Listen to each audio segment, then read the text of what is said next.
खाऊंगा ना खाने दूंगा। लग रहा है एजेंसीज ने इस नारे को, प्रधानमंत्री नरेंद्र मोदी के इस नारे को भ्रष्टाचार के खिलाफ काफी ज्यादा सीरियसली ले लिया है। सोचिए, दिल्ली से लेकर कश्मीर तक और बिहार से लेकर महाराष्ट्र तक, झारखंड से लेकर पश्चिम बंगाल तक एजेंसियों की ताबड़तोड़ रेड चल रही है। लग रहा है कोई बूस्टर डोज लग गया एजेंसियों को। हो क्या गया अचानक से? मतलब क्या ये भ्रष्टाचार के खिलाफ ऑपरेशन ऑल आउट चल रहा है क्या? जैसे कश्मीर में आतंक के खिलाफ ऑपरेशन ऑल आउट चलाया, यहां करप्शन के खिलाफ ऑपरेशन ऑल आउट चल रहा है क्या? या फिर ईडी, सीबीआई और इनकम टैक्स की यह कार्रवाई विपक्ष में आतंक मचाने के लिए है? कुछ कांग्रेस के नेताओं ने कहा कि भाई आतंक चल रहा है। सोचिए, विपक्ष की कई पार्टियों और विपक्ष के कई बड़े नेता एजेंसियों के रडार पर है। नाम सुनिए आप: सोनिया गांधी, राहुल गांधी, हेमंत सोरेन, मनीष सिसोदिया, सत्येंद्र जैन, तेजस्वी यादव, संजय राउत, फारूक अब्दुल्ला, महबूबा मुफ्ती, नवाब मलिक, कार्ति चिदम्बरम, पार्थ चटर्जी। विपक्ष आरोप लगाते हैं इसमें एक भी बीजेपी का नाम नहीं है। सबके खिलाफ भ्रष्टाचार की जांच बहुत तेजी से हो रही है। क्या भ्रष्टाचार पर प्रचंड प्रहार हो रहा है, इसलिए विपक्ष में हाहाकार मचा है? मतलब आप सोचिए, अगस्त क्रांति है ये, भ्रष्टाचार के खिलाफ एक तरीके से अगस्त क्रांति चल रही है। सुनिए जो आंकड़े बताने जा रहा हूं। ईडी पिछले 8 साल में 1 लाख करोड़ की संपत्ति जब्त कर चुकी है। ईडी ने पिछले 8 साल में भ्रष्टाचार के मामलों में लगभग 3000 छापे मारे। ईडी ने 2021-22 में मनी लॉन्ड्रिंग के 4 गुना ज्यादा केस दर्ज किए। ईडी ने फेमा के तहत 8130 करोड़ का जुर्माना वसूला। ईडी ने फेमा के तहत 7080 करोड़ की संपत्ति जब्त करी। ईडी पहली बार बड़े बड़े नेताओं से लेकर पूर्व मंत्रियों से लेकर केंद्रीय मंत्रियों से लेकर पूर्व मुख्यमंत्रियों से, कैबिनेट मंत्रियों से बिना डरे, बिना रुके लगातार पूछताछ कर रही है। इसलिए सवाल यह है, डंके की चोट पर, कि करप्शन से फाइट चल रही है या विपक्ष के खिलाफ यह सीरियल प्रहार है? जैसा कि बार बार कहा जा रहा है कि एक तरीके से मिसयूज हो रहा है, पॉलिटिकल वेंडेटा है क्या नहीं है। क्योंकि हम लगातार कर रहे हैं, चाहे दिल्ली का शराब घोटाला हो, चाहे बिहार में छापेमारी हो, आरजेडी के एमएलसी, राज्यसभा सांसद, 2 राज्यसभा सांसद, 2 एमएलसी, चाहे पश्चिम बंगाल हो, ये हो क्या रहा है, इसी को लेकर हम बात करेंगे। जोरदार तालियों के साथ स्वागत कीजिए आचार्य प्रमोद कृष्णम, कांग्रेस पार्टी का पक्ष रखेंगे। आचार्य जी, बहुत बहुत स्वागत आपका। शहजाद पूनावाला, भारतीय जनता पार्टी के राष्ट्रीय प्रवक्ता हैं, और आरजेडी से नवल किशोर जी हैं। नवल जी, आपका बहुत बहुत स्वागत। और सीने जलने से वरिष्ठ पत्रकार हर्षवर्धन त्रिपाठी जी, आपका बहुत बहुत स्वागत। सबसे पहले शहजाद पूनावाला, ये कौन सा बूस्टर डोज लग गया भाई? देखिए, ऐसा है कि हमारा नारा तो है ना खाऊंगा ना खाने दूंगा, पर जो 3 मस्केटियर्स ऑफ करप्शन है, 3 मस्केटियर्स की कहानी सुनी होगी। 3 मस्केटियर्स ऑफ करप्शन कौन है? INC, I need corruption, TMC, too much corruption, and AAP, और एक PO। ये और एक PO, टू मच करप्शन और INC वाले हैं। इनके ऊपर जब कार्रवाई होती है तो इनका नारा क्या होता है? भ्रष्टाचार हमारा शिष्टाचार, भ्रष्टाचार मेरा अधिकार, अगर कोई करेगा इंक्वायरी तो मैं कहूंगा अत्याचार, और फिर करूंगा दुराचार। मुझे एक बात बताइए, ये कहते हैं कि ईडी और इन्वेस्टिगेटिंग एजेंसी कोई बीजेपी के खिलाफ कार्रवाई नहीं करती है। देखिए, मैं दोनों प्रमाण लेकर आया हूं। सूरत के बीजेपी के नेता के खिलाफ भी ईडी की छापेमारी हुई, IT की भी छापेमारी बीजेपी के नेता और उनके करीबियों के खिलाफ हुई। ऐसे हजारों कार्रवाइयां होती है, और जो कार्रवाई इन तीनों के खिलाफ हुई है वो कोर्ट के आदेश पर है। मेरे पास कोर्ट का आदेश है। 2012-13 में कांग्रेस पार्टी के जो अक्यूज नंबर 1 और अक्यूज नंबर 2 है, राहुल गांधी और सोनिया गांधी, उनके खिलाफ एक प्राइवेट क्रिमिनल कंप्लेंट में कोर्ट ने कहा कि इनके ऊपर चलना चाहिए मामला। आज तक उनको राहत नहीं मिली। तृणमूल कांग्रेस का जो पार्था है, उसके खिलाफ जो मामला है वो कलकत्ता हाईकोर्ट ने 8 CBI के प्रोब जारी किए। जो RJD के खिलाफ मामले हैं, 5 बार कन्विक्ट हुए हैं लालू जी करप्शन में। JDU के स्टेटमेंट है कि he is the icon of corruption. और आम आदमी पार्टी क्या कहते हैं? अरविंद केजरीवाल कट्टर ईमानदार है सत्येंद्र जैन, 3 महीने से जेल में है, एक भी बार राहत नहीं मिली, उल्टा 2 बार कोर्ट ने कहा आपराधिक पृष्ठभूमि भी है, और कहते हैं कि देखिए इसके खिलाफ हवालाबाजी का सबूत भी है। तो मैं कहता हूं ये भ्रष्टाचार के लिए रत्न मिलेगा इनको, पद्म भूषण और भारत रत्न नहीं मिलेगा, गोल्ड मेडल फॉर घोटाला मिलेगा। परंतु ये वही लोग हैं जब इंक्वायरी होती है तो करते हैं दुराचार और कहते हैं अत्याचार।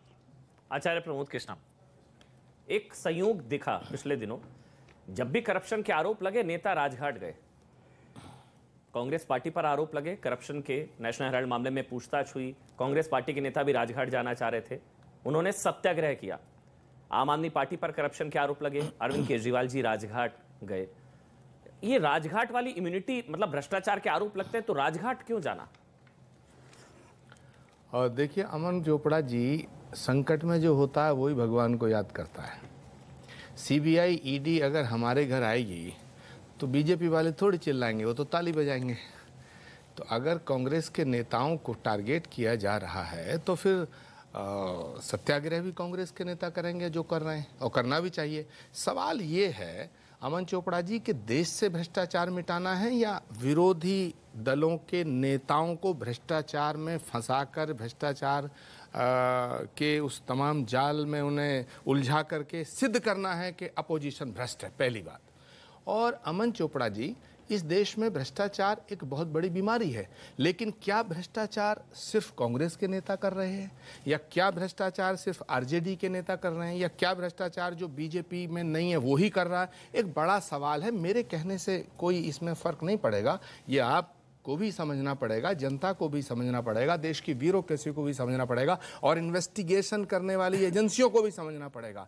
जहां तक सवाल है कांग्रेस पार्टी का, मैं आपसे कहना चाहता हूं कि जब यूपीए गवर्नमेंट थी 2004 से लेकर 2014 तक, तो जब भ्रष्टाचार के आरोप लगाए गए बीजेपी के द्वारा पार्लियामेंट के अंदर और पार्लियामेंट के बाहर, तो कांग्रेस पार्टी की हुकूमत में कितने ही वो लोग जो कांग्रेस का समर्थन कर रहे थे, जो कांग्रेस की सरकार में मंत्री थे, जो कांग्रेस के साथी दल थे, सहयोगी दल थे, चाहे उसमें ए राजा, कनीमोजी, अमर सिंह जी और हमारा सुरेश कलमाणी जी, शीला जी के ज़माने में जब कॉमनवेल्थ वेलफेयर गेम हुआ था उसमें जो भ्रष्टाचार के आरोप लगे थे, सब पर जांच बैठाई गई। सारे अपने नेता और अपने सहयोगी दलों के नेताओं को जेल भेजा गया, मगर वो सारे आरोप बेबुनियाद सिद्ध हुए, उसमें एक भी कन्विक्शन नहीं हुआ, एक भी घोटाला सिद्ध नहीं हुआ। तो प्रश्न ये पैदा होता है कि जिस तरह से अभी बीजेपी के प्रवक्ता कह रहे हैं कि साहब हमने 1 लाख करोड़ की संपत्ति जब्त की, भाई वो जब्त नहीं की है, वो अटैच की है। अटैच होना, जब्त होना दोनों अलग अलग बात हैं। जब ये कोर्ट से बरी हो जाएंगे तो 10 साल में, 15 साल में, 6 साल में तो ये संपत्तियां वापस हो जाएंगी। ऐसे हुई है अमन चोपड़ा जी, मगर इनकी जो बदनामी हुई है, इनकी जो बेइज्जती हो रही है, इनको जो जलील किया जा रहा, इसका कौन खामियाजा भुगतेगा? एजेंसी को? नो, नेताओं को। अच्छा ठीक है, मैं एक सवाल आपसे लेता हूं, क्योंकि पूरा डिबेट का जो नैरेटिव है आचार्य जी वो ये है एजेंसी की विश्वसनीयता जो है वो खतरे में है। ठीक है, मतलब नेशनल हेराल्ड मामले में एजेंसी गलत, ठीक? मैं पूछ रहा हूं आपसे, नेशनल हेराल्ड मामले में एजेंसी गलत आचार्य जी?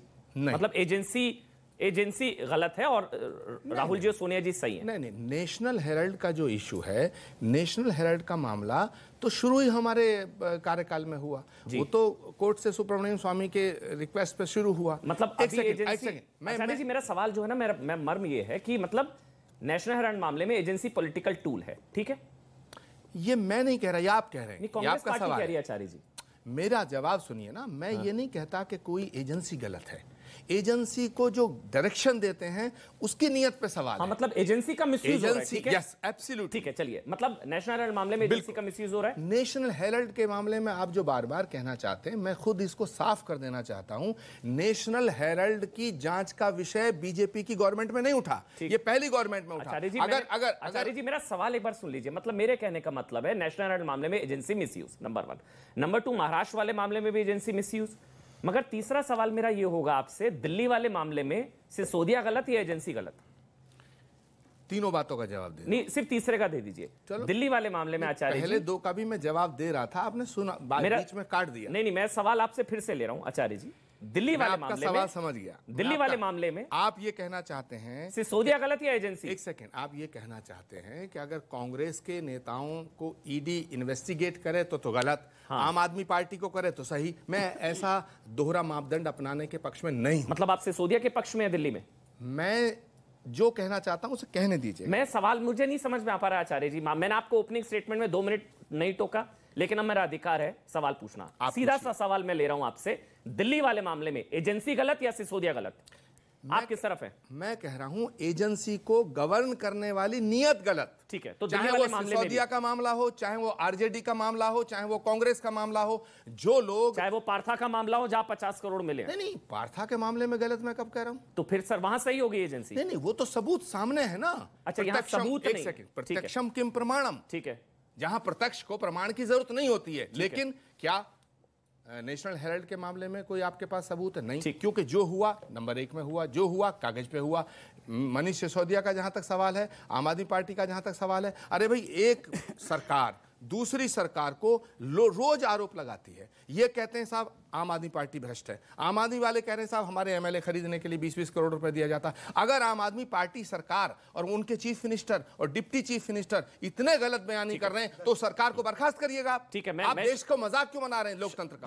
शहजाद, हाँ शहजाद आप ही बोलिए। शहजाद हमारे दो वरिष्ठ साथियों को भी बोलना है। देखिए आचार्य जी वैसे सिद्धांतों पे अक्सर बात करते हैं, परंतु आचार्य एक मिनट बस बीच में बोलते हुए, क्योंकि आचार्य जी की लाइन कांग्रेस से थोड़ी अलग लगी, माफ करिएगा। हाँ, मैं उसी का क्योंकि कांग्रेस पार्टी स्वागत कर रही है आम आदमी पार्टी पर जांच का। मैं बात कर देता हूं क्योंकि फिर आचार्य जी उसका जवाब देंगे। आचार्य जी हमारा एक आज ही गुलाम नबी आजाद साहब। अरे भाई अब अमन जी देखिए आपने, मुझे लगता है डिबेट का एक जो तरीका है बीच में कोई नहीं बोल रहा है, क्योंकि दोनों को बोलना भी है बाकी हमारे पैनलिस्ट को। देखिए ऐसा है, उन्होंने पहले कहा कि एजेंसी पे सवाल पड़ता है क्योंकि ये सिलेक्टिव मैलिशियस कार्रवाई करती है। ये आचार्य जी के बोलने पर नहीं होता। कोर्ट अगर केज्ड पैरेट कह दे तो हम माने, जैसे कि 2013 यूपीए के दौरान कहा था। हाँ, पर दिल्ली कांग्रेस ने क्या कहा मैं आपको प्रमाण के साथ बताता हूं। Immediately dismiss Satyendra Jain demands Delhi Congress a day after ED action. मतलब ईडी सत्येंद्र जैन पर कार्रवाई करे तो चमत्कार और सोनिया पर कार्रवाई करे तो गुनहगार। ये ऐसे दोहरे मापदंड नहीं होने चाहिए। दूसरी बात, इन्होंने कहा कि भाई बताइए कि ये सत्याग्रह करने में क्या प्रॉब्लम है, ये सत्याग्रह है या हत्याग्रह है महात्मा गांधी का। आसाम में कांग्रेस के लोगों ने पुलिस वाले को पीट दिया, ये सत्याग्रह है। आग लगा दी, गाड़ी में आगजनी कर दी। यहाँ पर एक कह रहा है कि कुत्ते की मौत मरेगा प्रधानमंत्री, फिर एक कह रहे हैं कि हम इन्फोर्समेंट डायरेक्टोरेट के बाहर जाकर आगजनी करेंगे, फिर ये महिला उनकी कांग्रेस की अध्यक्षा है वो थूक रही है महिला अधिकारियों पर। ये क्या सत्याग्रह है? और तीसरी बात, कोर्ट के पास गए थे ये लोग कोर्ट के पास गए थे कि देखिए ये ईडी आईटी बहुत मैलिशियस है। आप ही से सवाल ले रहा हूं शहजाद, वो ये कह रहे हैं प्रत्यक्ष मतलब किम प्रमाणम, मतलब भैया कुछ मिलेगा। नेशनल हेराल्ड मामले में कुछ नहीं मिला, अब पार्था वाले में मिल गया, एजेंसी सही है। दिल्ली वाले मामले में मिला क्या है? बहुत अच्छी बात है। मैं आपको चलिए आपने अच्छा मैं आपको बताता हूं। मैं आपको सवाल क्या मिला है मैं आपको बताता हूं। और हमले ट्रायल कोर्ट ने क्या बोला है मैं आपको पढ़कर सुनाता हूं। ये मिला है, ट्रायल कोर्ट ने कहा है फ्रॉम द कंप्लेंट, शिकायत से पता चल रहा है कि यंग इंडियंस को एक स्पेशल पर्पस व्हीकल की तरह इस्तेमाल किया गया और 2000 करोड़ की संपत्ति को एजेएल में लाकर, एजेएल की जो थी उसको लाकर एक कंसोर्शियम फॉर्म करके नेफेरियस पर्पस और डिजाइन से इन लोगों ने षड्यंत्र रचा और इसीलिए इनके खिलाफ 403, 406 और 420 और 120 का मामला दर्ज होता है। और ये आज तक चैलेंज किया गया पर इसमें कोई राहत नहीं मिली। ये मिला है 2000 करोड़ की संपत्ति का गबन किया है। ये कैसा ईडी है, एंटाइटलमेंट ऑफ डेकॉइटी है कि मैं लूटूंगा 2000 करोड़। किसकी संपत्ति थी? स्वतंत्रता सेनानियों की संपत्ति थी। परंतु हाँ, ये कोर्ट ने कहा, ट्रायल कोर्ट ने कहा, हाई कोर्ट ने इसको अपहोल्ड किया है। ये मेरे पास हाई कोर्ट का ऑर्डर है, 2015 के हाई कोर्ट का ऑर्डर है। और आज तक इन्होंने दो चीजें चैलेंज की, इनकम टैक्स रीअसेसमेंट ऑर्डर भी चैलेंज की जिसमें उनको राहत नहीं मिली। National Herald case, Supreme Court allows IT department to continue tax assessment of Sonia and Rahul Gandhi. और ये हाई कोर्ट का जो ट्रायल कोर्ट का जो ऑर्डर था कि इनके खिलाफ केस होना चाहिए 2000 करोड़ के गबन के लिए, आज तक वो भी चैलेंज किया, उसमें राहत नहीं मिली। बेल पर दोनों मां बेटा बाहर है। दूसरी बात, बाकी सब छोड़ दीजिए, आरजेडी के खिलाफ देखिए, आरजेडी की बात आगे करते हैं, आरजेडी के खिलाफ एक सेकंड सुन लीजिए, आरजेडी की बात आगे करते हैं क्योंकि सुनिए ना एक सेकंड सुन लीजिए, मैं आपको बताना चाहता हूं। जेडीयू कहती है कि Lalu Prasad is poster boy of corruption. जब कन्विक्ट हुए लालू, एक बार नहीं 7-5 बार कन्विक्ट हुए, जेडीयू बोलती है कि ये आइकॉन ऑफ करप्शन है। तो भाई अगर वेंडेटा होता तो जेडीयू बोलती ही नहीं है इसके बारे में। तीसरी बात, आम आदमी पार्टी के नेता सत्येंद्र जैन को 3 महीने से राहत नहीं मिली। अगर ईडी ऐसे काम कर रही होती जो विंडिक्टिव है तो कोर्टों को राहत दे। यही सवाल है आचार्य प्रमोद, एक और बार, उसके बाद आप दोनों के पास आऊंगा कि अगर आरोपों में दम नहीं होगा तो मामला कोर्ट में नहीं टिकेगा। आपने कहा दिल्ली वाले मामले में कुछ नहीं है तो क्यों सत्येंद्र जैन 3 महीने से जेल में है? आपने बोला अगर नेशनल हेराल्ड वाले मामले में दम नहीं होगा तो कोर्ट में नहीं टिकेगा। लेकिन क्या कोई परिवार जांच से ऊपर तो नहीं हो सकता ना आचार्य जी? अमन, राजनीति में होने का मतलब सिर्फ ये नहीं होता कि झूठ ही बोला जाए और झूठे आरोप लगाए जाए। पहली बात, सवाल भाजपा और कांग्रेस का नहीं है, सवाल इस देश का है। आज इनकी सरकार है, ये उसका इस्तेमाल कर रहे हैं। कल हमारी सरकार आए, भगवान करे, हम लोग भी जनतंत्र में विश्वास रखते हैं। ऐसा बहुत बार हुआ है कि सरकारें आती हैं, जाती हैं और आएंगी और जाएंगी। देश तो रहना चाहिए, लेकिन लोकतंत्र के इस ढांचे का क्या होगा? इस जनता के बिलीफ का क्या होगा? अगर पुलिस सरकार बदलने पर ईडी, सीबीआई, इनकी एक बड़ी साख थी, लोकल पुलिस की उतनी साख नहीं थी। अमन चोपड़ा जी, अगर ईडी एक सेकंड, बुरा ये लगता है कि परिवार पर आंच लोक परिवार की जांच लोकतंत्र पर आंच नहीं है सर। मैं बताता हूं मतलब परिवार की जांच लोकतंत्र पर आंच कैसे हो गई है? मैंने देखिए, आप फिर उसको थोड़ा गलत डायरेक्शन में ले जा रहे हैं। मैंने कब कहा कि जांच नहीं होनी चाहिए? मैंने तो ये भी कहा कि जांच बीजेपी की गवर्नमेंट की नहीं है, हमारी सरकार में जांच शुरू हुई। आपने कहा लोकतंत्र खतरे में। अरे भाई सुनिए ना, अगर हम बेईमान होते, कांग्रेस पार्टी बेईमान होती, तो जांच शुरू कैसे होती? यूपीए जब मनमोहन सिंह प्रधानमंत्री थे, उसके बाद उसी समय की जांच है नंबर 1। अगर हम बेईमान होते तो हम सुरेश कलमाणी को जेल क्यों भेजते? हम बेईमान होते तो राजा और कनिमोजी को क्यों? हम लोग लोकतंत्र में विश्वास करते थे। इन्होंने उस ढांचे पर हमला किया है। कैसे किया है? एक बात बताओ, जब उद्धव ठाकरे इनके साथ होते हैं तो हिंदू हृदय सम्राट होते हैं, जब वो कांग्रेस के साथ होते हैं तो हिंदू विरोधी हो जाते हैं। ऐसे ही जब इनके साथ ये महबूबा मुफ्ती इनके साथ नहीं होती है तो देश की गद्दार होती है, और जब ये उसको मुख्यमंत्री बनाते हैं तो महबूबा फूफी बन जाती है। पहले वो खाला थी, फिर फूफी बन गई। ठीक है? नहीं, अच्छा सुनिए, मैं पूरा करता हूँ। ऐसे ही जब मुकुल राय ममता बनर्जी के साथ होते हैं तो पापी होते हैं, घोर भ्रष्टाचारी होते हैं, ईडी पकड़ के लाती है, और जैसे इनकी तरफ होते हैं वो बड़े भारी देवता बन जाते हैं। स्वामी मुकुल राय, एक सेकंड। और अभी मैं कहना चाहता हूं, ये सिस्टम जिसके हाथ में है वो हो सकता है कि उसका दुरुपयोग कर रहा हो, लेकिन ये देश के हित में नहीं है। आज अच्छा लग रहा है, कल को जब सरकार बदलेगी और हम भी ईडी का गलत इस्तेमाल करना शुरू करेंगे तो जितने बीजेपी के पूरे देश में, मैं टीवी देख रहा था, एक जेपी नड्डा जी बोल रहे थे 500 आलीशान एयर कंडीशन कार्यालय हमने बना दिए हैं, 400 और बनाएंगे। ये हजारों करोड़ रुपया जो बीजेपी के कार्यालय इसी सरकार में बन रहे हैं, क्या ये कहां से पैसा आ रहा है? जब जांच होगी ना तब बताऊंगा शहजाद पूनावाला को कि ये कहां से आ रहा है, और सुनिए कौन दे रहा है और कौन से लोग हैं जो इस तरह का घोटाला कर रहे हैं।